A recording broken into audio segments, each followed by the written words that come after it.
Pfizer continues to get hammered, down 36% just over the last 12 months. Now, this is a stock that is pretty much at its 52-week low, and whilst it does offer a forward yield, which is attractive, of 6.3%, is it really a strong undervalued buy now? Should you add it to your portfolio, and why does it continue to fall? Let's find out on today's episode. As always, we will take a look at the top line revenue. We want to see how it's progressed over the last 10 years, as well as their bottom line net income. We're also going to refresh ourselves on the health of this company, their total cash versus their total debt. Now, their cash has reduced. We are going to discuss why that is. Some exciting news if you are a shareholder. And we'll also look at some very interesting comparisons over the last 10 years of how well or how poorly they have performed versus their competitors. What we want to do in today's episode is just run you through their development stage, what is in their pipeline for the next few years. Is there anything interesting here that we should be aware of? And as always, we'll look at institutional ownership. We'll see any insider moves.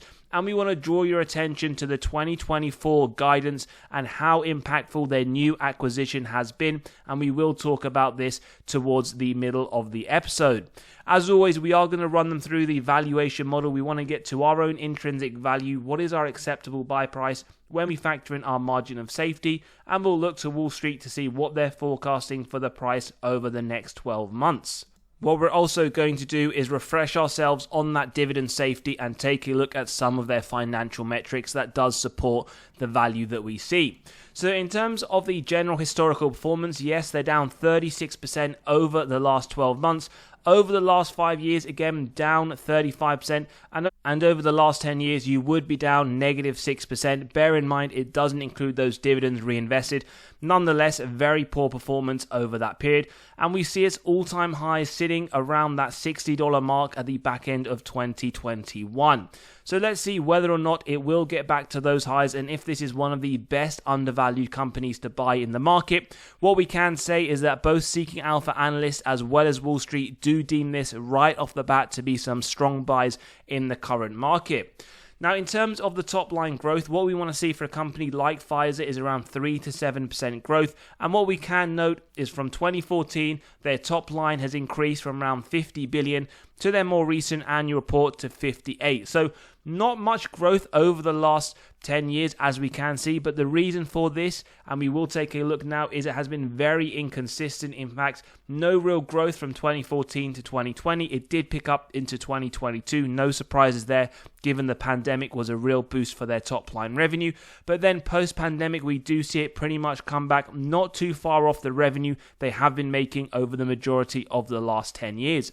In comparison, when we take a look at their bottom line net income, 9 billion reported in 2014, and we can see here 2 billion in the more recent year. So in fact, whilst their top line has increased, although it was inconsistent, their bottom line has gone the wrong way over the period. But again, we do note when we take a look at it on terms of the graph, it is very inconsistent. Whilst it has been increasing up to 2022, from 2023 we do see a large drop, and we can just note a general inconsistent theme about this company's income statement. Now, when we move on to essentially the health of this company, their total cash versus their total debt, we see another very typical theme with this company. 36 billion of cash in 2014.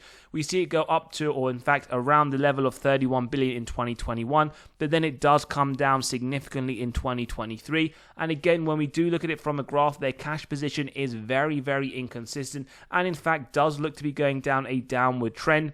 Now, one of the reasons that we will talk about later on for the cash, why it has reduced from the pandemic level where they did get a lot of cash. The reason for this is they were making acquisitions. They weren't just growing organically, but they also wanted to grow through acquiring smaller companies, as we will touch upon very soon. Now, in terms of looking at the health of this company, we do like to take a look numerically and directionally at their total debt. And we can see, in fact, whilst cash has gone down, their total debt from 37 billion in December 2014 has gone up to around 75 billion, in fact, more than doubled. So something just to be aware of when we do come and look at their dividend safety, as that will correlate to the strength of the balance sheet. But we can see their total debt is increasing, a little bit of a red flag indicator, but again, something we will discuss when looking at the metrics like the net debt to EBITDA. Now, when we compare their performance over the last 10 years, we are looking at companies in the pharmaceutical industry. We have Roche Holdings, Bristol Myers, AstraZeneca, GSK, and Zoetis, which we did in fact review at a high level just yesterday. So in terms of how they perform, well, Pfizer over the last year, now this is the total return, so it does include dividends reinvested, is the worst performing, as we can see, down negative 33%, even if you were to reinvest those dividends. Over the last 5 years, down 20%, again, one of the worst performing, as we can clearly see. And over the last 10 years, we can see a positive return, 37%. And whilst it may not be one of the worst performing returns in the industry, what I will say is, if you do hold any type of investment and you've only increased it by 37%, including dividends reinvested over the 10-year period, that is a very poor return. But remember, it is important to understand that when we are looking forward-looking, past performance is never an indicator of future performance. Now, in terms of looking at some growth metrics, now we can see a lot of really poor metrics. Growth year on year down 41%, so it does get a grade of D. Revenue growth forward looking, they are expecting negative growth of 15%. Year on year EBITDA growth forward looking again, the negatives all around. So something just to consider. The only real positive, and that is if you call a C- a positive, is the earnings per share forward looking long-term growth rate, as you can see from the description above, and they do believe that to be around 10%, which is roughly in line with the sector medium. So something to consider, and we will factor this in when we do look at our valuation metrics in the valuation model, but understand this isn't a company that is continuing to grow at a very rapid rate that it did see during the COVID years. Now, in terms of the profitability, they do get a C+ on the gross profit margin. It sits around 59%, a little bit higher than the sector medium. We can see the EBIT margin looking healthy at 9%, EBITDA margin as well at 20%. So there is a lot to like about their profitability and a lot of these metrics, which we will come on to very shortly as well. So there are some good pointers here to take note of, and there are some that we would say not massive red flag indicators, but definitely keep an eye on them year on year. Now, what we also like to do is look at institutional ownership. That does sit at 68%. We see 12 billion worth of outflows, worth of sales by the institutions over the period. And we can see a lot more buying, 87 billion over the same period. So institutions as a whole are buying more shares of Pfizer than they are selling. And one thing we want to point out, while we don't have the full data set, Q1 so far we see green higher than the red, 8.86 million shares bought, whereas 2.44 million sold. So institutions, again, over the 12 months and in the more recent quarter of 2024, are buying more shares of Pfizer than they are selling. So that is fairly bullish if you are an investor or a potential investor, but remember, always do your own due diligence. Now, insider ownership, very small, 0.06%, and we see one insider, in fact, buying 156,000 worth of shares. What is interesting, as we're about to see, it isn't just insiders, but we have the information for members of Congress. We do, in fact, see here then the director, Scott G, did buy around 3,000 shares. Quite some time away, middle of December, for around 80,000. Since then, different members of Congress have bought and sold shares of Pfizer. Again, something just to bear in mind. Given this is fairly outdated by around 4 months, this isn't something I would like to factor into our review today. But again, just something to note. Now, the news that I did want to briefly discuss, it isn't something new, as we can see, it just released a few weeks ago, but they did invest around 43 billion to battle in cancer. Now, what this is essentially talking about is the acquisition for the company Seagen for around $229 per share in cash, which essentially equates to 43 billion. As we did take a look at their balance sheet, their cash position was depleted quite a lot. They had built up quite a large cash position during the COVID period where they were getting a lot of money, a lot of revenue, and then we can see they have now used that for an acquisition of this company. Now, how they expect this to affect their books, and for those that do want to know, it is a leading company in oncology. They do hope to enhance Pfizer's position in this industry. And what we can see is when we do take a look at their latest investor presentation, they see their 2024 financial guidance. We can see, in fact, 2023, their guidance was 58 to 61 billion. It came in around 58 billion. Now, what they're looking at in terms of FY24, they believe that it will be lower. The legacy, so the original income stream that Pfizer have, they believe it will be lower. There's around 1 billion of royalty reclassification, and they expect this new company that they have bought for around 43 billion in the oncology sector to bring in around 3 billion to their top line. Therefore, they have essentially, when we take a look at it, guided for FY24 a very similar number to what they had reported in FY23. So whilst we don't expect much movement, two things to factor into this. One is essentially that the legacy, so the original element, is looking to be lowered down by a few billion. This will be essentially brought up by the Seagen, the new acquisition of around 3 billion. So interesting to note there. But one thing that we would say is their earnings per share, they are expecting it to be an increase from what we saw previously to around $2.05, $2.25. Now, one thing just to note, we have released our latest free weekly article. If you want to gain access to this, do click on that pinned comment below. In this article, we have talked about undervalued dividend stocks, gone through dividend yield theory, looked at 10 different stocks that may interest you. It is completely free and you do gain access to all of our other articles. So do go ahead, click on that. It is quite interesting as well. Now, in terms of pipeline, and that is one of the most important things for companies in this industry, we want to take a look, see what products or what type of vaccinations they are bringing out that will help boost their top line. Now, as we can see on the development phase, we have phase 1, phase 2, phase 3, and registration. Just so people do understand, these are the different phases that go through the regulatory approval before these products are released and then able to be used on us. Now, phase 1, phase 2, phase 3, essentially phase 3 is the most advanced level of this, and then you get to essentially the registration. And this is after the phase 3, as we can see here.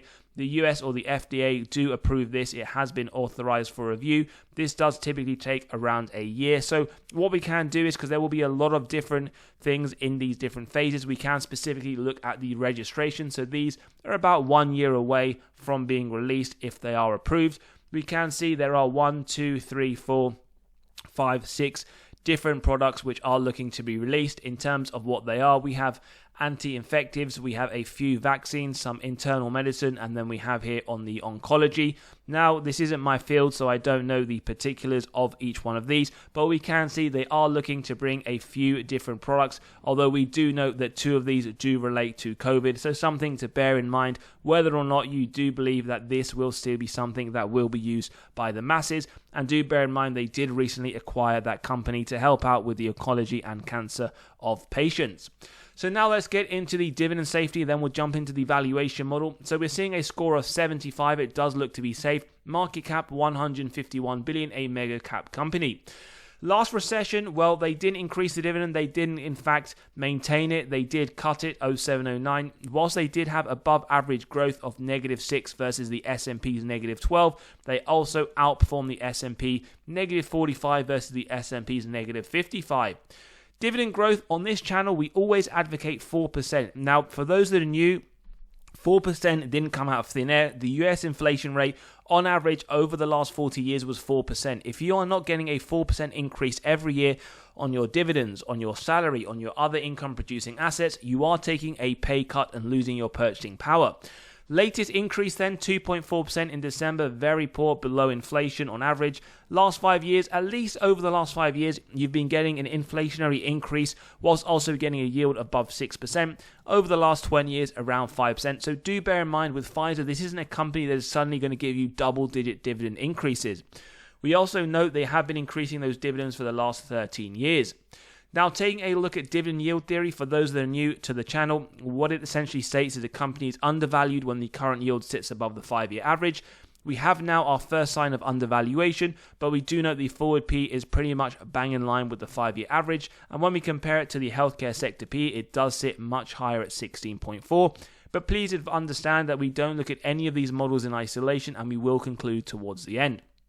Now, free cash flow payout below 60%, my personal blanket rule. Others will look at the earnings. Do bear in mind, earnings is susceptible to manipulation by management through accounting. One of the reasons why I do like free cash flow, as you can see, it does give a truer picture. 2023, 193%. This would be the biggest red flag alarm going off in your head. This would signal that management paid out more in dividends than they generated in free cash flow. Look at 2023 earnings data. You would not have understood that from this information. 2024 still at 100% or more, in fact, so do bear that in mind. We will consider that when we do look at our margin of safety.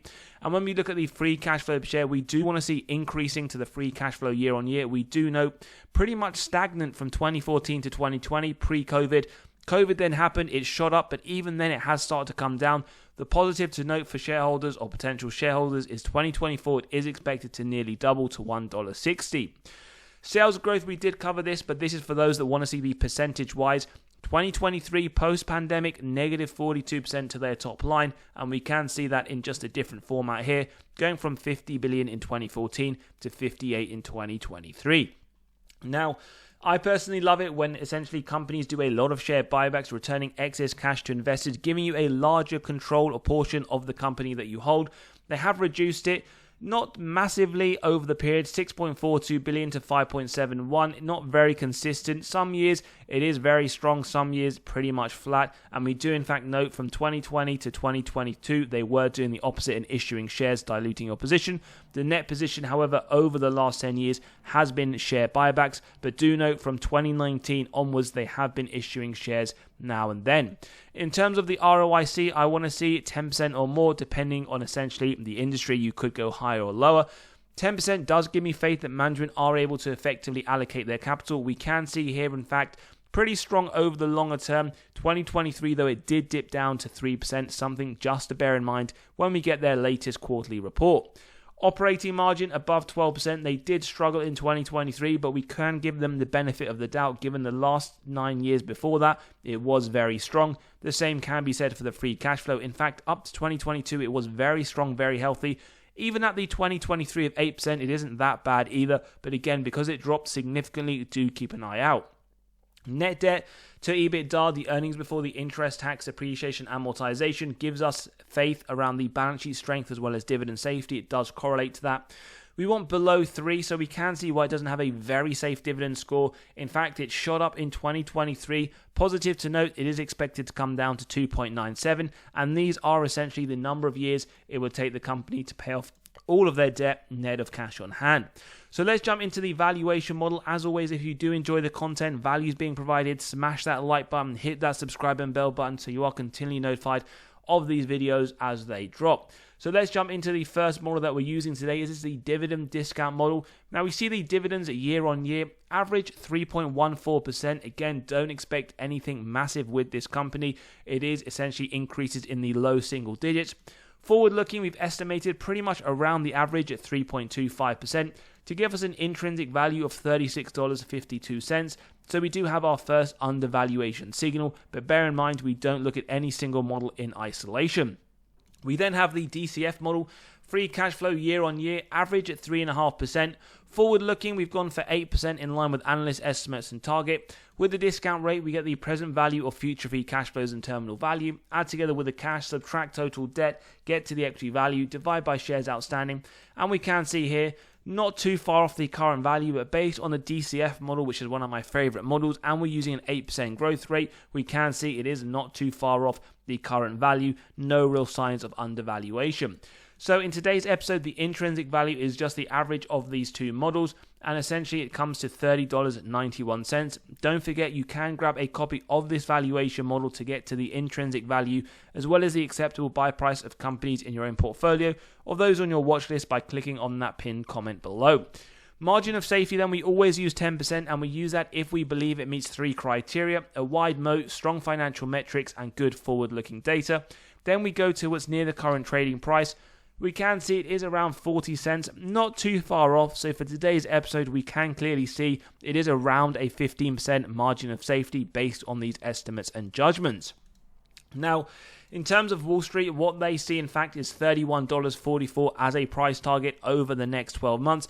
They believe double-digit upside of 18%. They do see this as a strong buy. They believe there is both upside of very, very healthy amount in combination with a yield of over 6%.